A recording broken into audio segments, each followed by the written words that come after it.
이번 주말에 일본에서는 총선이 실시됩니다. 사학 스캔들 이런 등으로 약간 주춤했던 아베 총리 또 집권 자민당 이번 일본 총선에선 압승이 예상된다. 이렇게 또 분위기가 바뀌고 있다고 그러네요. 자, 그래서 아베 총리가 어떤 사람인지 또 우리에게 어떤 존재인지 최근에 아베는 누구인가 이런 제목의 책을 펴내신 한겨레 21의 길윤형 편집장을 오늘 스튜디오에 초대했습니다. 어서 오십시오. 네, 안녕하십니까. 네, 일본 특파원을 오래 하셨죠? 네, 3년 반 정도 2013년 한 9월부터요. 올해 한 4월 정도까지 최근까지 3년 반, 네, 있었습니다. 그러면서 아베에 대해서 또 더더욱 관심을 갖게 되셨고 자료도 찾고 연구를 하셨겠군요. 아, 네, 그렇다고 할 수 있죠. 네. 아베가 누구예요? 책 제목이 아베는 누구인가인데. 아베가 누구인지 참 이렇게 저희가 정의하기 참 어려운데요. 아무튼 그 한국 사람들한테는 아베가 뭘 했는지라는 게 더 중요할 것 같은데요. 첫 번째는 이제 역사 문제에서 그동안에 이제 일본이 유지해왔던 게 무라야마다마지 않습니까? 일본이 저질렀던 침략과 식민 지배에 대해서 사죄하고 반성한다는 내용이 무라야마다마인데 그렇죠. 이걸 아베담으로 사실상 이제 형용화시켰고 부정하죠. 그걸. 그렇죠. 안보 문제에 있어서도 이제 미일 동맹을 강화해서 미일 동맹의 하위 파트너로 이제 한국을 이렇게 흡수한다고 그러나요? 그런 종류의 이제 안보 정책을 폈고 그게 집단적 자위권이라는 이름으로 구체화됐고 이제 앞으로 헌법 개정까지 준비하고 있으니까요. 이 아베가 안보 측면과 역사 측면에서 어떤 일을 했는지 우리가 좀 연구해 볼 필요가 있고요. 그렇게 본다면은 아베는 어떤 인물인지는 여러 가지 평가가 있겠지만 한국의 국위 차원에서 봤을 때는 좀 이렇게 상대하기 힘들고 좀 껄끄러운 우익적인 인물이다 이렇게 얘기할 수 있습니다. 그냥 우익이 아니라 극우적인 즉 침략 전쟁 자체를 부정하는 그런 인식 갖고 있는 거 아닌가요? 네, 그렇죠. 2013년 4월 참의원 예산위원회에서요. 침략에는 정해진 정의가 없다. 국제적으로 통용되는 그런 얘기를 했으니까 이건 사실상 일본이 저질렀던 지난 침략이라는 게 침략이 아니라는 수정주의적인 역사인식을 가지고 있고 그런 인식이 이제 2015년 8월에 아베다마라는 걸 이제 아베 총리가 내놓지 않습니까? 근데 거기에 그런 내용이 들어있고 한 발 더 나아가서 무라야마다마는 이런 거를 우리가 사죄한다고 얘기했는데 우리 아이들에게 더 이상 그런 사죄의 숙명을 지게 할 수 없다. 이렇게 얘기를 했으니까 그렇게 보면 참 우리 입장에서는 참 이렇게 같이 사귀기가 껄끄러운 상대라고 할 수 있죠. 지금 몇 년째 총리를 하고 있죠? 2012년 12월부터 그러니까 2013, 14, 15, 16, 17년 그러니까 5년 가까워지는 동안 이제 총리를 하고 있죠. 그리고 최장수 총리가 될 가능성이 대단히 높다면서요? 그렇죠. 이제 보통 자민당 총재가 그러니까 일본은 내각제니까 이게 여당 총재가 이제 총리를 하지 않습니까? 보통 3년 2기 그러니까 6년 동안 할 수 있었거든요. 그러니까 아베가 총리가 된 게 12년이지만 자민당 총재가 되는 건 2012년 9월이거든요. 거기다 6년이 더하면은 원래 2017년 9월까지인데 이제 당규를 이제 올 3월에 개정합니다. 그래서 3기 3년 그러니까 총 9년이 되는 거죠. 그러면은 2020년 9월까지 이제 기산상으로 할 수 있다. 물론 중에 어떻게 될지는 모르죠. 이렇게 되면 최장 일본 역대 헌법이 만들어진 다음에 최장기 총리가 되는 거죠. 네. 이 책의 첫 장이 사상의 뿌리입니다. 네. 아베 사상의 뿌리. 네. 뭐예요? 그 뿌리가? 아베 사상의 뿌리라고 하면은 그 할아버지가 한국인들도 많이 알고 있는데 기시노부스케라는 외할아버지죠? 네, 외할아버지입니다. 네, 외할아버지인 기시노부스케가 아베의 사상의 뿌리라고 할 수 있습니다. 그 사람이 어떤 사람이에요? 근데 보통 우리가 알고 있기로는 A급 전범 용의자라고 되어 있고 이제 일본이 태평양 전쟁으로 이제 진주만 공습을 할 때 그때 이제 도조 히데키 내각 아니겠습니까? 그 도조 히데키 내각에서 상공 뭐랄까요? 장관. 네, 장관을 했고 그러니까 전시 경제를 다 좌지우지했던 사람이고요. 이 사람의 그냥 사상적인 뿌리는 한마디로 얘기하면 아베가 자기가 이제 얘기를 하는데요. 우리 조부는 그러니까 조부란 기시노부스케죠. 청일전쟁 직후인 메이지 29년에 태어나서 일본이 부국강명 노선을 달리며 크게 비약하던 영광의 시대가 그의 청춘이었고 젊은 날 그 자체였다고 얘기를 하거든요. 그러니까 메이지 시대의 일본, 그러니까 주변국가 청일전쟁과 러일전쟁을 해서 이기고 일본의 국익이 막 아시아를 떠나서 세계로 뻗쳐 들어가던 그 시절이 일본이 가장 아름답고 좋았던 나라라는 생각을 가지고 있는 사람이고요. 일본이 우리랑 별 상관없는 나라면 그렇게 생각하던 말씀 우리가 당연히 없는데 그로 인해서 우리가 직접적인 피해를 입었으니까. 그러니까 청일 러일 전쟁 정도가 아니라 조선 침략, 그렇죠. 2차 세계대전까지 그렇죠. 그 전 과정을 일본의 최번성기라고 생각하고 있다. 네, 그런 거죠. 네. 그러니까 그런 사상을 가지고 있는 사람이고요. 기본적으로 그 기시라는 사람이 한국을 침략했던 우리 입장에서는 원흉이 되는 사람들이 이제 이토 히로부미라든지 야마가타 아리토모라든지 이런 사람들의 고향과 같은 게 조슈번이라고 하는데 야마구치현 출신이고요. 그 사람들이 생각하고 있는 게 일단 정한론이라든지 부국강병, 청항을 위한 국가를 만들고 그게 아름다운 국가고 그게 이제 일본이 다시 회복해야 될 아름다운 시절에 이런 생각을 가지고 있는 사람이고요. 그 실제로 그에 따라서 여러 가지 정책을 집행했고, 네, 그런 이렇게 전통들이 이제 그 손자인 아베한테 계승되고 있다 이렇게 얘기할 수 있죠. 아베는 그 외할아버지하고 어려서부터 접촉이 많았었나요? 아, 그렇죠. 이제 기시노부스케가 얼마나 이제 자기 친손주가 없고 외손자만. 네. 그러니까 이제 집안의 뒤를 이어야 되니까 아베의 동생인 기시노부라는 사람이 이제 그러니까 기시가의 양자로 들어가서 그 대를 잇게 되고요. 아, 그러니까 얼마나 동생은 아예 양자로. 그렇죠. 예. 얼마나 이렇게 자기 유일한 혈육인 이 애들이 좋겠습니다. 거기다가 이제 아베의 그 아버지인 아베 신타로의 지역구가 야마구치거든요. 그러니까 일본 혼슈의 제일 서쪽인데 그 선거구갈리를 해야 되니까 집에 없는 겁니다. 그러니까 집에 없으니까 이제 아베가 그 어릴 때 아베가 노는 게 학교도 조금 약간 멀고요. 집과 다녔던 세이케이 학교라는 데가 멀고, 그럼 할아버지랑 맨날 놀고, 또 아베를 얘기할 때 가장 많이 나오는 예가 그 할아버지 집에 갔더니 이제 그때 이제 기시노부스케가 미일 안보 조약을 개정하면서 주변에 이제 엄청난 그 데모들이 모여서 안보 반대 이런 구호를 외쳤대요. 그랬더니 기시가 너무나 그 손자가 예쁘니까 무등을 태워가지고 이렇게 말이 태워지는데 아베가 그냥 안보 반대 이런 구호를 외치면서 이제 할아버지 등에 타니까 주변에서 아빠가 뭐 아베야 그 안보 반대가 뭐니 안보 찬성이라고 해야지 이런 에피소드가 전해지거든요. 그러니까 기시가 얼마나 그 자기 외손자들을 사랑했는지 알 수 있고 그 영향에 따라서 이제 아베도 아버지는 자기랑 안 놀아주고 이제 늘 멀리 있는 존재. 그러니까 당연히 그 할아버지의 영향과 자장 속에서 태어났고 그게 지금의 아베를 형성했다고 이제 볼 수 있는 거죠. 어린 시절 학창 시절의 아베는 어땠답니까? 공부는 잘했나요? 공부를 그게 이제 학력을 가지고 얘기하기는 좀 그렇지만 이제 기시도 그렇고 아베의 친할아버지도 그렇고 아버지도 그렇고 모두 다 도쿄대 출신이거든요. 근데 아베는 그 세이케이대라는 데를 초등학교를 들어가서 한 번도 밖에 이제 대학교로 안 가고 거기서 대학교까지 마칩니다. 그래서 그 당시 증언을 세이케이 초등학교부터 네, 초등학교부터 세이케이 중학교, 대학까지. 고등학교, 대학교 입시를 할 필요가 없거든요. 주변 사람들 얘기를 들어보면은 공부를 그렇게 잘한 건 아니었다. 그냥 중간 정도였다. 그렇게 못한 것도 아니고 잘한 것도 아니었다라고 얘기를 하고요. 근데 아베도 약간 자기가 그런 부분에 대해서 조금 약간 컴플렉스가 좀 있어서 내가 외부 입시를 안 해봤던 게 내 입장에서 좀 컴플렉스다. 이런 얘기를 뭐 군데군데서 뭐 했고 그래서 일본 그 기자들도 저 이류대 출신이 일본의 총리가 돼서 약간 뭐 그런 학력 차별이기 때문에 이렇게 좋은 건 아니지만 그런 의견도 좀 있고 합니다. 네. 그리고 대학 졸업하고 뭐 직장 생활 같은 것도 좀 했습니까? 아니면 바로 정치를 했나요? 정치는 언제부터 어떻게 시작했나요? 직장 생활을 했습니다. 그 아베가 처음에 들어서 고베 제강소라는 데 입사를 하는데요. 그 고베 제강소가 큰 공장이 야마구치에 있습니다. 그러니까 아버지 지역구에 있는 거죠. 그러니까 거기에 들어가니까 이제 아베 입장에서는 그 회사 입장에서는 그 자기 지역구 의원의 아들이고 그러니까 그 정략 입사라고 이번엔 그런 게 좀 있는데요. 그를 통해서 3년 동안 이제 일을 합니다. 이제 처음에는 그 미국에 있는 지사에서 일하고 3년 동안 일을 하다가 이제 아버지가 이제 그만 일하고 이제 그때 이제 그 아베 신타로가 외무상이 되거든요. 이번에 그 내 비서로 들어와라. 그래가지고 3년 만에 일을 접고 그리고 이제 아버지의 그 외무상으로 되면서 정계에 첫 발을 들여놓겠다고 하는데요. 아버지의 비서로? 네, 아버지의 비서로. 예.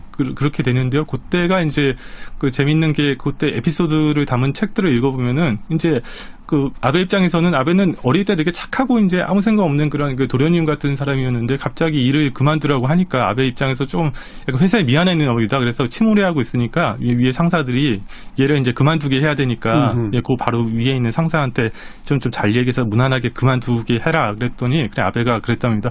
이렇게 그만두게 돼서 죄송합니다. 그랬더니 그 상사가 야, 네가 있는 거 자체가 우리한테 뭐 애초부터 죄송한 거였어. 이런 식으로 해서 잘 그만두게 했다고 그렇게 얘기가 나옵니다. 이제 그게 이제 80년대 일이죠. 일본에는 그런 세습 정치가 아주 강고하죠. 네, 세습 정치가 강고합니다. 이제 지난 2012년 12월에 있었던 중의원 선거, 그러니까 아베가 총리가 했던 중의원 선거를 보면 그 세습 정치인, 그러니까 세습 정치인이 뭐냐면은 자기 아버지나 할아버지나 삼촌 이내에 친족이 있었던 지역구에서 자기도 지역구를 예. 물려받고 있는 사람이 4분의 1. 25%. 네. 그리고 자민당 내에선 3분의 1. 3분의 1. 네. 그리고 아베 내각에서는 2분의 1, 절반 정도라고 하니까 그 우리나라 같았으면 아무리 훌륭한 의원이라고 해도 그 아들이 한 20몇 살, 30살짜리가 나와가지고 내가 아버지의 뒤를 이어서 뭐 그런 사람도 있습니다만은 예. 대통령이 되겠다 그러면 어린 반푼어치도 없지 않습니까? 근데 일본에서는 그런 게 이제 당연히 이제 되고 이제 아버지가 돌아가시고 난 다음에 이제 선거에 나오면 그걸 토무라이 가센 그래가지고 그 사람을 추모하는 선거다. 그래가지고 자연적으로 자연빵 비슷하게 이제 당선이 되거든요. 그리고 한국에서는 뭐 없다고 할 수는 없지만 네. 그래도 박근혜 대통령 뭐 그런 게 있었기 때문에. 예. 네. 그러니까 나름 정치 명문가의 자손이었고 아주 일찍부터 아버지 비서로 정가에 뛰어들어서 역시 세습 정치인의 한 명으로 그렇죠. 승승장구. 그렇죠. 예, 승승장구했다고 할 수 있죠. 이게 아베 가문이 엄청난 가문입니다. 쉽게 얘기해서 자기 외할아버지가요. 외할아버지 키시노부스케죠. 그 외할아버지의 동생인 작은 외할아버지가 사토 에이사쿠. 엄청난 일본에서 장기 집권했던 사람이고요. 자기 아버지가 아베 신타로라고 해서 총리는 되지 못하지만 외무상도 하고 자민당 간사장도 하고 아주 명망 있는 정치가였고 이제 다시 친할아버지는 아베 간이라고 일본의 아베 총리랑 성격이 다르게 되게 평화주의자였다고 얘기되고 있는데요. 이분 좀 일찍 돌아가셨습니다. 이런 사람들을 가지고 있는 외가는 엄청난 정치 명문가고 친가적으로도 상당히 저력이 있는 그런 가문. 로얄 패밀리 출신의 그렇다고 승승장구 정치인. 네. 그럼에도 불구하고 또 내부에 파벌도 많고 그렇잖아요. 자민당 안에는. 네, 그렇죠. 근데 이렇게 최장수 총리로까지 가게 된 뭐가 있어요? 뭐 운이 좋은 거예요? 뭐 실력이 좋은 거예요? 어떤 거예요? 그거 설명하려면 조금 약간 힘든데요. 근데 제 견해는 일단 옛날에는 일본에서는 파벌이라는 게 좀 엄청 많지 않았습니까? 그래서 각 파벌이 있고 다음 총리가 누가 되냐 그래서 호시탐탐 노리는 사람들이 있었는데 이제 1996년에 이제 소선거구제로 바뀝니다. 전에는 중선거구제였거든요. 중대선거구제였죠. 예, 그러니까 이제 한 지역구에 정수가 4명이라 그러면 막 몇 명이 나가도 되고 그러니까 이제 총재의 공천권이라는 게 그닥 그렇게 중요하진 않았거든요. 근데 소선거구제가 되면은 총재의 공천권이 엄청 중요해집니다. 그렇죠. 그게 또 결정적으로 고이즈미 정권 때 이제 우정민영화를 하면서 우정민영화에 그러니까 해산을 반대하는 사람들을 자객이라고 그래서 너 죽이겠다 그래가지고 자기 자객 내보내가지고 갈아치우고 막 그랬었거든요. 그 이후 2000년대 표적공천. 네네, 표적공천. 우리로 자객이라고 일본은 표현하는데 그런 사람들을 내보내서 했으니까 그 이후에 총재의 공천권이라는 게 엄청나게 중요해졌고 소선거구제가 되니까 그러니까 이제 아베 총리의 마음에 안 들어도 여기 저항할 수가 없고 또 마땅히 좀 아베 총리를 대체할 만한 그런 어떤 사람도 없고 약간 그런 상황입니다. 네. 그런데 사학 스캔들 등등으로 한때 휘청거렸었잖아요. 네네.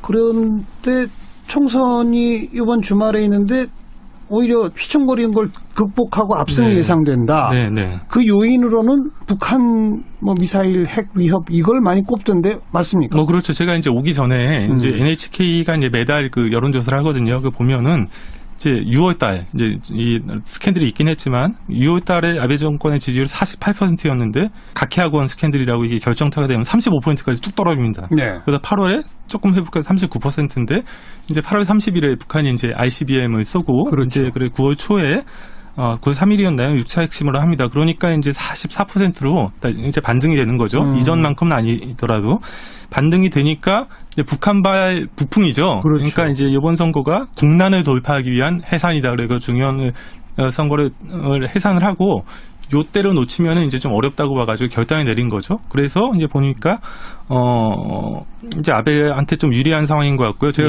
자료를 하나 더 가지고 왔는데요. 아사히 신문에서 이제 4월달에 조사를 합니다. 이번 중요한 선거에서 누구를 찍을 것이냐, 소선거구제에 누구를 찍을 것이냐라고 하니까 자민당을 찍겠다는 사람들이 31%입니다. 그리고 이번에 고이케 유리코 도지사라고 도쿄도지사가 약진하고 있는데 이분은 아베보다도 더 매파라고 할 수 있는 분인데요. 더 우파라면서요? 네네, 이분이 10% 정도고 그 10%가 2등이에요? 네, 10%가 2등이고요. 이제 조금 한국이 신뢰할 수 있는 구민주당의 리버럴한 사람들이 입헌민주당이라는 정당을 만드는 이게 4%입니다. 4%? 네, 공산당 4%. 더 재밌는 거는 어디를 찍을지 모르겠다. 답할 수가 없다라는 사람들이 44%입니다. 그러니까 이 44%의 무관심과 정치 혐오 위에서 31%인 자민당이 이제 표를 얻고 있고요. 네, 네. 한국에서도 그렇지 않습니까? 투표율이 한 60% 되고 이제 그 상황에서 소선거구제니까 한 50%만 얻으면 무조건 이기니까 그러면 전체적으로 25%나 30%의 결과적으로는 정치 유권자의 지지만 얻으면 정권 얻을 수 있고. 정치 불신 팽배에다가 자민당을 대체할 어떤 대안적인 정당이 없는 거군요. 그런 셈이죠. 일본 안에. 네. 그러다 보니까 이렇게 자민당 독주가. 네, 네. 그럼 이번 총선 지나면 개헌선 3분의 2 뭐 안정적으로 넘기는 겁니까? 네, 그렇다고 볼 수 있어요. 지금 이제 일본에서 2016년 7월 참여한 선거에서 그때 이미 자민당이랑 공명당을 합친 이 열린여당과 개헌에 찬성하는 사람들이 개헌 세력이 이미 3분의 1을 넘었거든요. 근데 네. 이번에도 이제 그렇게 될 것으로 보이고 그렇지 못하더라도 희망의 당이라는 정당이 개헌에서는 거기도 찬성하잖아요. 네, 찬성이니까 예. 이제 개헌선은 당연히 넘을 거라고 보이고 제 생각에는 올해가 지나서 이제 2018년, 19년 국면으로 접어들면 본격적인 개헌 논의가 이루어질 것이고 핵심은 뭐 많은 분들이 아시겠지만 이제 헌법 구조, 평화헌법, 일본의 군대 보위와 교정권을 부인한 그 헌법을 개정하는 절차로 이제 나갈 것 같고요. 이게 흐름인 것 같습니다. 네. 그렇게 가면 갈수록 한일 관계는 악화될 수밖에 없을 텐데, 그죠? 네, 그렇죠. 한국과 이제 일본의 이제 국익을 생각해 보면은 우리 입장에서 가장 좋은 거는 이 현재의 세계 질서를 지키는 것보다 그러니까 뭐 중국을 봉쇄하고 북한을 이렇게 막 압박해서 네. 뭐 이렇게 하는 것보다 남북 관계를 개선하고 중국과도 어떤 뭐 무난한 관계를 이어가고 이런 게 한국 입장에서 가장 좋은 건데. 그렇죠. 근데 아베 입장에서는 반대를 좋아하는 그렇죠. 거죠. 그 반대를 좋아하고 이제 일본의 이익에 따라서 한국의 국익을 계속 규정하고서 너희들이 생각이 짧아서 그러는데 우리가 맞아 그래서 엄청난 이 스트레스를 받게 하거든요. 네. 진짜 우리 외교 일선에 있는 외교관들한테. 미국 트럼프 정부도 똑같죠. 그렇죠. 미일 동맹을 강화시켜서 한국이 그 미일 동맹의 하이 파트너로 들어와서 계속 북한을 견제하고 이제 중국을 봉쇄하는데 네가 이익을 감당해라고 얘기를 하는데 그게 지금 같은 북핵 국면에서는 한국의 국익이 일치하는 측면도 있겠으나 네. 나가서 보면은 우리는 그 현존 질서가 우리가 나가야 될 방향은 아니잖아요. 어쨌든 간에 북한이랑 관계를 개선해서 통일의 실마리를 잡아야 되고 중국과도 아주 유호적인 동반자 관계를 심화시켜 나가야 되는데 어려운 거죠. 예. 미국, 일본의 극우적 보수 세력의 이해관계와 김정은의 이해관계는 사실 일치하는 거 아니에요? 네, 그러니까 그게 적대적 공생관계라고 이렇게 얘기하고 있고 보니까 지난 김관진 장관이 이제 사드를 이제 넣게 하는데 이제 뭐 아주 구체적인 역할을 했다는 게 좀 나오고 있지 않습니까? 그게 이제 한국의 보수 세력의 그냥 규정하는 한국의 국익이랑도 좀 맞았던 거죠. 그래서 지금 거의 이제 돌이킬 수 없을 정도로 이게 이제 많이 와 있는 상황이죠. 네. 어떻게 해야 하겠습니까? 문재인 정부한테 조언을 하신다면 이게 답변이 사실 어려운데요. 그게 좀 일본을 대할 때 일본은 어쨌거나 우리보다 국익이 더 센 나라고 강한 나라지 않습니까?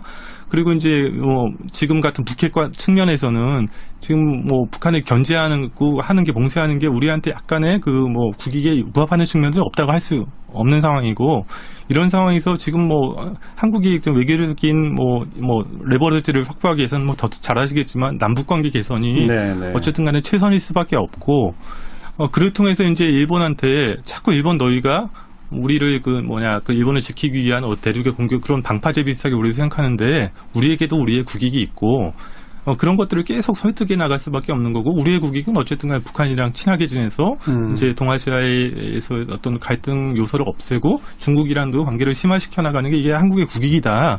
일본의 국익에 맞게 우리를 규정하려고 하고 이게 안 되면 자꾸 엄청난 스트레스를 주면서 그러지 마라. 이런 거를 조금 설득해 나가는 수밖에 없지 않을까. 네. 어려운 거죠. 네. 그러자면 아무래도 지금과 같은 긴장 고조 그리고 어떤 압박 국면은 조금 변화가 있어야 돼요. 그렇지 않습니까? 그렇죠. 예, 지금 변화의 모멘텀을 어떻게 언제 찾아 나갈지 이런 걸 지금 같이 고민을 해야 되겠군요. 그렇죠. 지금 국면이 사실상 오히려 문재인 대통령 된 다음에 한일 갈등이 약간 봉합된 듯이 보이는 측면이 있거든요. 이거는 왜 그러냐면 북핵 문제라는 위기가 있으니까 그런데 이 국면이 접어들면 다시 이런 것들이 일본이 얘기하는 게 니네 자꾸 역사는 있고 안보 협력을 심화해 가자라고 얘기를 하는데 그거는 한국인으로서는 선뜻 받아들이긴 좀 힘든 애매한 측면이 있으니까요. 알겠습니다.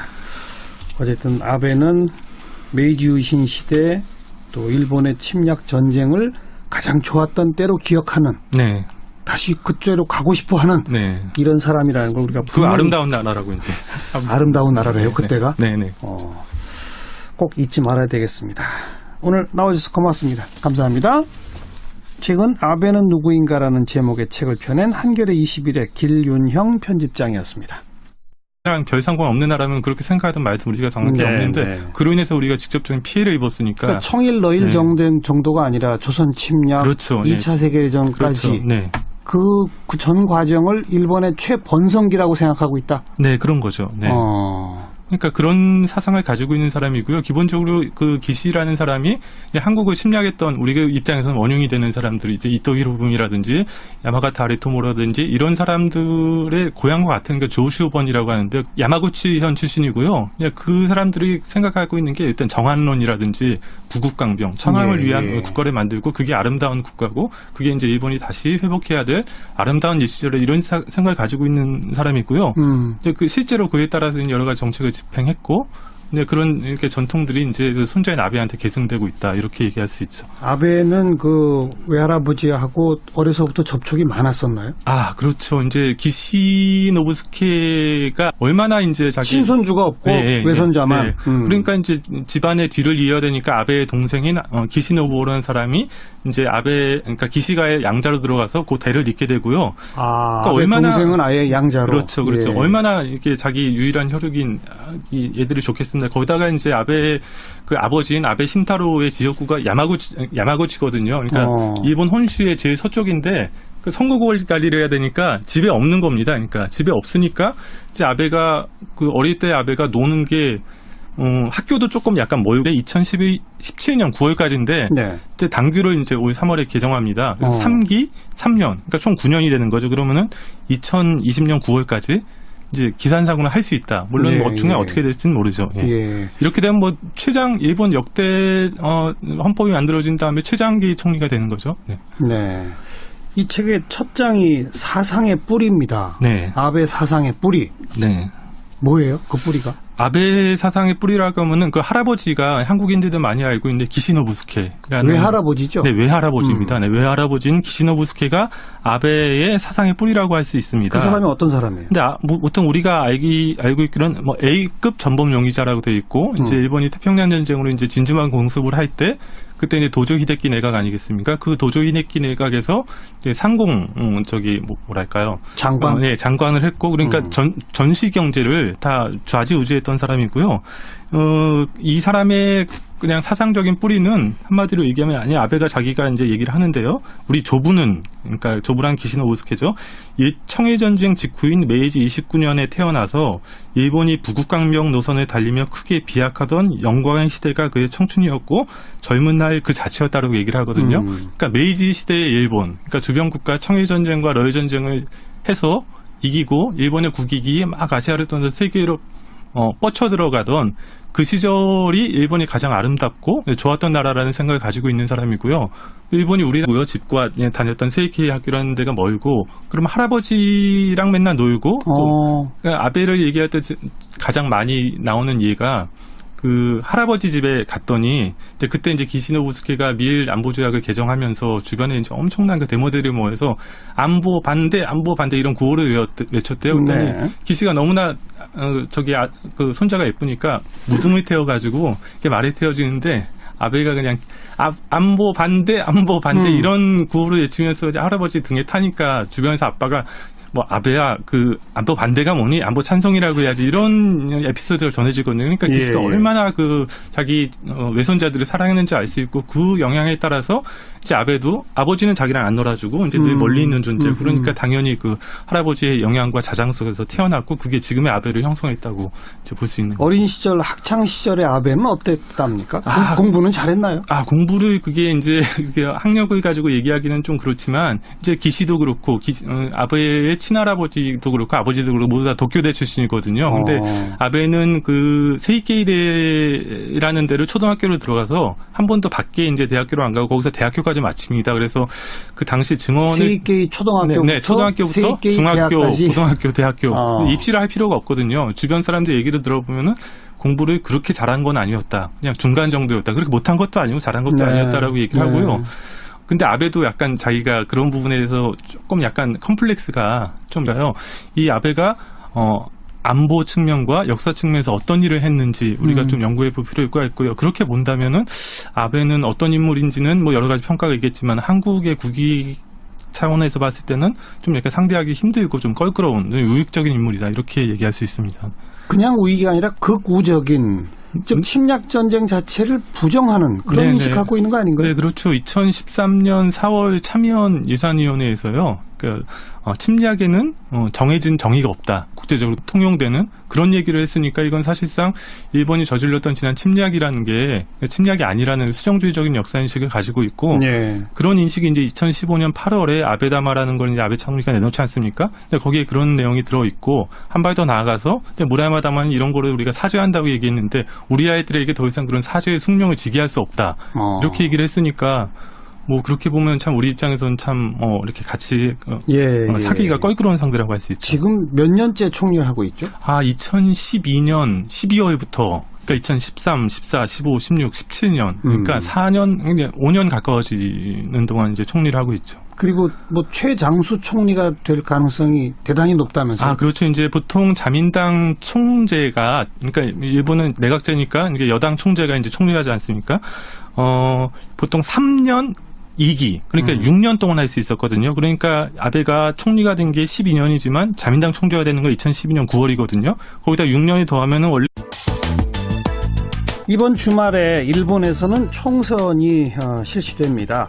뭐 사학 스캔들 이런 등으로 약간 주춤했던 아베 총리 또 집권 자민당 이번 일본 총선에선 압승이 예상된다. 이렇게 또 분위기가 바뀌고 있다고 그러네요. 자, 그래서 아베 총리가 어떤 사람인지 또 우리에게 어떤 존재인지 최근에 아베는 누구인가 이런 제목의 책을 펴내신 한겨레 21의 길윤형 편집장을 오늘 스튜디오에 초대했습니다. 어서 오십시오. 네, 안녕하십니까. 네, 일본 특파원을 오래 하셨죠? 네, 3년 반 정도 2013년 한 9월부터요. 올해 한 4월 정도까지 최근까지 네, 있었습니다.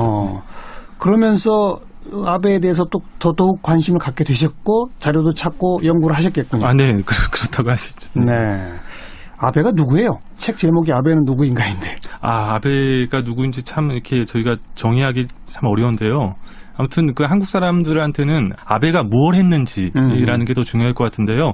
첫 번째는 이제 역사 문제에서 그동안에 이제 일본이 유지해왔던 게 무라야마 다마지 않습니까? 일본이 저질렀던 침략과 식민 지배에 대해서 사죄하고 반성한다는 내용이 무라야마 다마인데 그렇죠. 이걸 아베의 담으로 사실상 이제 형용화시켰고 부정하죠. 그걸. 그렇죠. 안보 문제에 있어서도 이제 미일 동맹을 강화해서 미일 동맹의 하위 파트너로 이제 한국을 이렇게 흡수한다고 그러나요? 그런 종류의 이제 안보 정책을 폈고 그게 집단적 자위권이라는 이름으로 구체화됐고 이제 앞으로 헌법 개정까지 준비하고 있으니까.